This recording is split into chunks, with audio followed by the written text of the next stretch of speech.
Rakul, my first question to you is, are you seriously giving Akshay Kumar a tough run for his money? I mean, she's had 5 films releasing this year, back to back. How did that pan out? Was that planned or is this the pandemic effect? I think it's a little bit of both. Definitely not planned. I think no actor wants to have, firstly, good afternoon, everyone, and really, really happy to be here. I don't think anyone plans, no actor wants his releases to happen within 10 days, which happened in the case of Dr. G, and thank God. And I think it was a little bit of the pandemic because a few films got delayed, the theaters were shut. So I just think it kind of happened. And a lot of people have been telling me this, are you giving competition to Akshay sir? And I think I really need to work a lot more to do that. I'm nowhere close to where he is. And working with Akshay Kumar, everybody has that one story. Whether you land up on set at 4 a.m., 5 a.m., those crazy call times. What is your takeaway, Akshay Kumar's story? Can I please tell you that the first reading that we had for Katputli was at 5 a.m. And a lot of the people, part of the cast, thought it was 5 p.m. And then when we got another message, we were told that no, it's 5 a.m. So the first reading ever that happened for the film was 5 o'clock. But he is an early morning person, and I also enjoy it because I'm also a morning person. I like to finish my day early and wrap by 10 and sleep by 10 actually. Right. And also what is surprising is the fact that you're a Delhi girl. Yeah. Right? I'm actually an Indian girl, Yeah, I'm a Fauji girl, yeah. Absolutely, so and that makes you an Indian girl. Completely, because I've not lived in Delhi all my life. I've grown up in different cities, interiors of the country, from north to south to east to west, everywhere. Changed 10 schools. So I don't know if Delhi defines me. I think it's India that defines me. Absolutely. And this sentiment right now, I think all of us can relate to.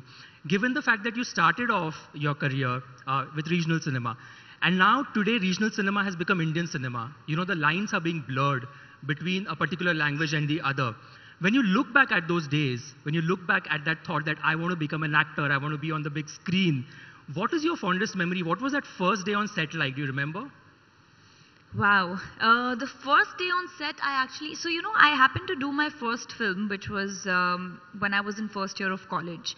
And at that time, I didn't even know if this is what I wanted to do seriously. It was, I've said this many a times, but I was doing my first film for pocket money. I just happened to get it, and I thought, okay, my dad gives me 2,000 rupees for pocket money, and I'll make way more money, I can get myself a car.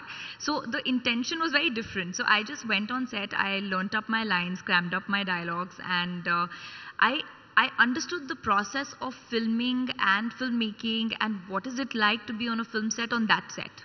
Till then I was too naive, I had just had no idea. So honestly, what was the thought? There was no thought. I'd completely gone there like a blank, like a slate, blank slate, and ready to absorb everything. So I don't think I remember what was my first thought, but definitely after that first experience, I knew this is what I want to do. And I decided to complete my graduation. I was studying mathematics. I wanted to complete my graduation and then get to acting. You were studying mathematics, Yeah. and I think I've spoken to you before, and the fact that you take an interest in things beyond cinema. And I want to speak to you a bit about that, when you work in this profession, there is so much of pressure to make these Instagram reels, stay socially relevant, attempt to do every possible reel. How do you look at that pressure given the fact that you have such a huge following on Instagram? I just feel, Tushar, that the degree to which you want to take pressure is in your hands. It's very easy to succumb to the social media demands and stay relevant. But if you see my social media, I am somebody who doesn't really follow all the trends. I do my own thing. And I feel you have to draw that line somewhere. Because you're such a busy schedule, you're working, you're shooting, and then you also have events after that. And then if social media is also manicured, and every day I'm taking pressure to put out pictures because I have to stay relevant, then I will lose the real self. So I constantly make that effort to disconnect that and bring out the real me on my social media. I want people to know that Rakul's a normal girl, who's also silly, who's also fun, who doesn't have to be perfect all the time. It's fine. So I refuse to take that pressure. Even if you see me at airports, I will never be dressed up. I just happen to get caught.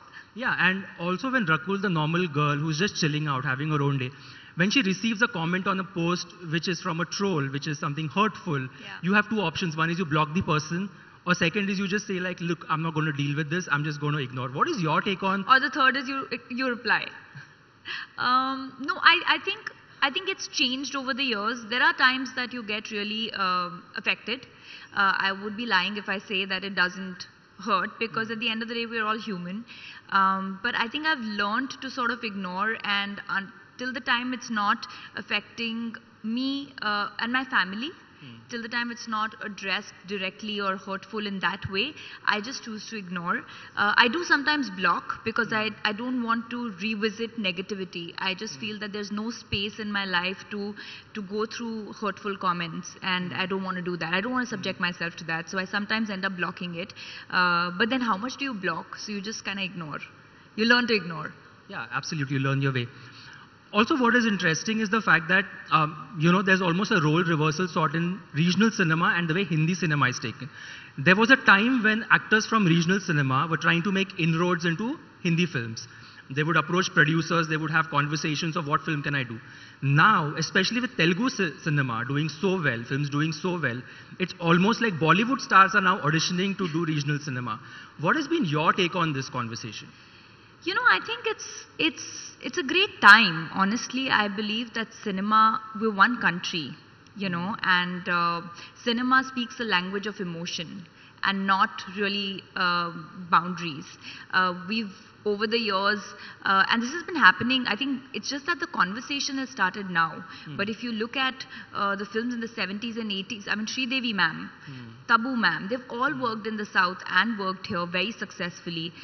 There's so many films that are being remade then and now. I think today, in the age of social media, we're just having a bigger conversation about it and discussing, and then and it reaches so many more people, so it becomes a discussion. But at the same time, I think it's a great time, the pandemic has led people to sort of get accustomed to different kind of content, whether it's from the West, whether it's Korean, whether it's regional. So what better than that if the best of all the worlds can come together? And I always say this, I feel that India is a country that is so diverse in its culture that if the best of every region can come together and make one single Indian cinema, it can be, it can sort of be a storm worldwide. Right. But when you read headlines or when you have this conversation that Bollywood is over, films are not working, actors have no work, now they're all rushing to regional cinema to try and get work, and the tide is changing now in the favor of actors from regional cinema. How does that feel? Because you've been part of both. Yeah. And if you had to give Hindi film cinema a learning lesson, because you've worked in regional cinema, what is the one culture that they can adapt which might change things in their favor? No, I think it's just a phase, I think people jump, I could be wrong, but I just feel that we are very quick to write headlines. And everybody loves to write off things that are not, working. But it's tougher to see how much effort goes into making a product. And I think every 5-6 years, there's a phase that comes where you sort of understand what's working. It's never the same, what goes up comes down and then goes back up again. Today, films from the South are working, but we are only talking about those 3-4 films that have released here. There are 3-4 films that release every week.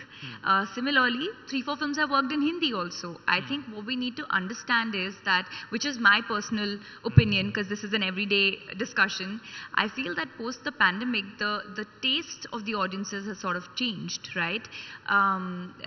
People have been, they have gotten used to watching content at home. And also, we were possibly the lucky ones who had a house, had salaries, we didn't have to worry, but people maybe do not have that much ability to spend. And also in the South, there is a cap on the theatre cost. Yes. And there's no cap here. So there are too many factors. It's not about the Bollywood films not working or the South films working. It's also about affordability. It's about the kind of cinema that people want to watch. They make larger than life cinema. Maybe that's what people want to go to theaters for, And because if the taste had changed, my question is, on the National Cinema Day, when the prices were really slashed, the footfalls were extremely high for the same films which were running for 2 weeks. So I think we need to question a lot more other things than films working or not working. Because the same films work very well on OTT. Correct. So if those films are not being liked, then they wouldn't work on OTT. So I think it's about affordability, it's about priority, it's about the taste that is changing. Possibly people are just working for an unforeseen future and saving up, you don't know. So I think we're all in a trial and error phase, trying to figure out what's really landing. And it's globally that phenomena. It's not just Bollywood or South. I think globally every industry is going through a testing phase and figuring out what's the future going to be like. I think somebody should get a transcript of this and try to decipher points from what you said, because this is truly interesting. It's not one particular thing. Yeah, it's not. It's always an amalgamation of things, right? It's never just one thing. I also have to ask you, because you've worked with a variety of actors, if you had to steal one thing from these following co-stars, what would it be? Have to start with Allu Arjun. His dancing skills. Okay. Yeah. Is there a hook step of his that is your favorite, that has been, apart from obviously all Pushpa? his hook steps, I think he's my favorite. And I don't know, I think right now his Pushpa's hook step, which became so popular, I mean, it's so simple and it's so popular where he's dragging his feet, Srivalli. But even other hook steps where he dances, he has no bones in his body. I think he's amazing, he's so effortless, so his dancing skills. Right. Ajay Devgan? I think the calm with which he operates, because having worked with him in Runway in the capacity of him being a director and a co-star, I just saw how much ease and focus Ajay sir has. And because in De De Pyar De, he was just my co-star. But in Runway, which is also a very difficult film to shoot, there were multiple cameras, there was hydraulics with which we were trying to shoot the crashing of the plane and things like that. So it's not easy. And the focus with which he operates, I think that. Right. Akshay Kumar? With if Akshay you could steal something from him, what would it be? I mean, if you had the chance of that luxury of just saying that. I don't think I should say that, but maybe his money. That's a good one. I think he would hear this. I don't think I should have said that. Yeah. What's the one thing that you love about Mumbai the most, given the fact that you have a home in Hyderabad and you have a home here? Yeah. Like if Mumbai ka vada pav or Hyderabad ki biryani, what is your choice between these two? Biryani is healthier, so I would go for biryani. I don't eat vada pav. But I think what I love about Mumbai is that the city doesn't let you sit. I think it's a city of, there's a reason it's called City of Dreams, and there's a lot of passion, there's a lot of drive, aggression, and I'm a workaholic. So I love that drive that this city offers. Right. If you had to choose a song between these two, if this was your song, would it be Oo Anta Vavama or would it be Sami Sami? Which song would it be? If you had a choice. Of course, Oo Anta Va. If I could choose, it would be Oo Anta Va. Thank you so much. Thank you. This was amazing.